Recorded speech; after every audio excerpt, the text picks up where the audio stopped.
McDavid was doing media today, and he was up on the podium, and we're going to play the question and his answer.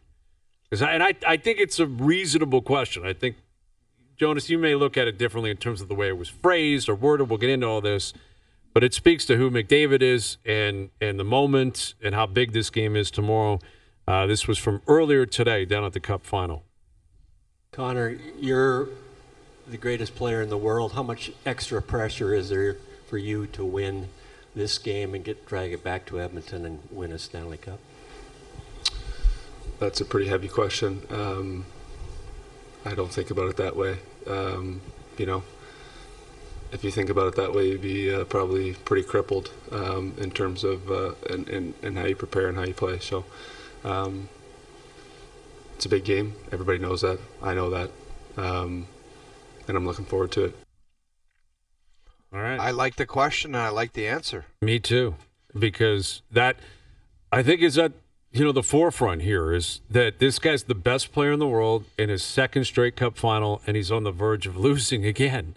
And yes, it's a team sport, but when we talk of legacies and, water cooler chats and GOAT chats that have just taken over the sports world, this is what we're talking about right here. Like and Connor McDavid trying to win a Stanley Cup.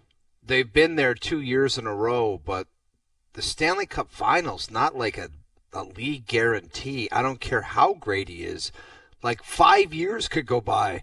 The rest of his career could go by and you don't get another chance. Think of all the great players that just never even got close to a final. Yeah. So what they're doing right now, if they lose back-to-back years, as good as he is and as good as Draisaitl is, or maybe he's somewhere else, it's no guarantee you go back there, man. So for the whole team, for the whole organization, I can't imagine. I only did it one time and lost to one team, but if to go back and think, to do what Pittsburgh did to go back and get the team that got you, it's spectacular. But it would be awful 2 years in a row to lose to the team, like same team. Crushing, man. And yes, a lot of it is that Florida's so good, clearly. But, I referenced this last week, what you just referenced. I would argue the two players that he is going to be compared to the most and has been throughout his career would be Sidney Crosby and Wayne Gretzky. Gretzky because he's the GOAT and he played in Edmonton. So immediately it was like, all right, that's the shadow. Like you're chasing that guy down. And I would say Sid is the other guy because Sid got there first, was the generational player we all knew when he was like 10 that passed the baton to him as the face of the league and the best player. Gretzky's first Cup Final, 83 against the Islanders. They lost. Second year, 84 against the Islanders. They won. 08, Sid's first Cup Final against Detroit. They lost. 09, they go back against Detroit. They won.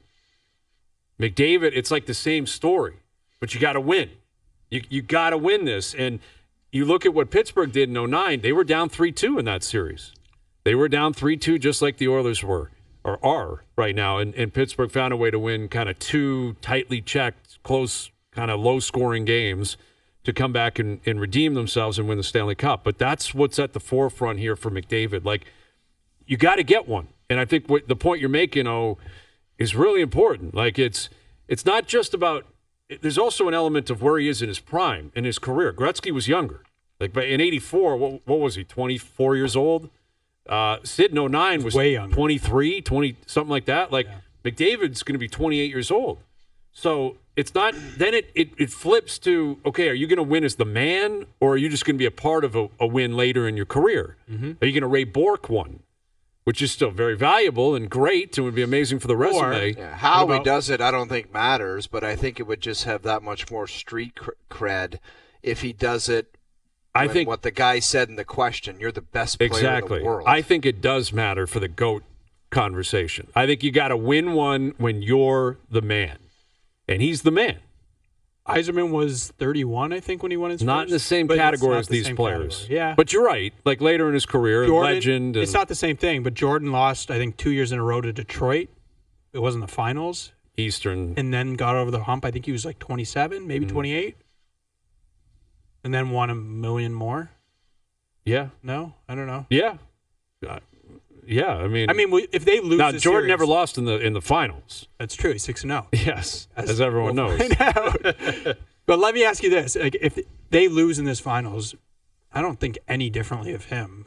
It's not about, and I You think, just but I his think that's the legacy point. needs a cup. But I think you just answered the question. You don't think any differently of him, but you would think differently if he wins the Stanley Cup and a Conn Smythe.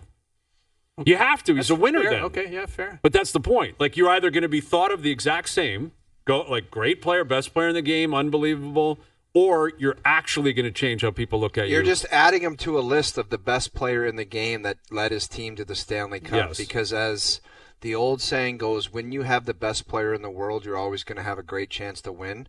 And he's that example. And if they don't do it 2 years in a row, it's going to. There's no guarantees to be back there, man.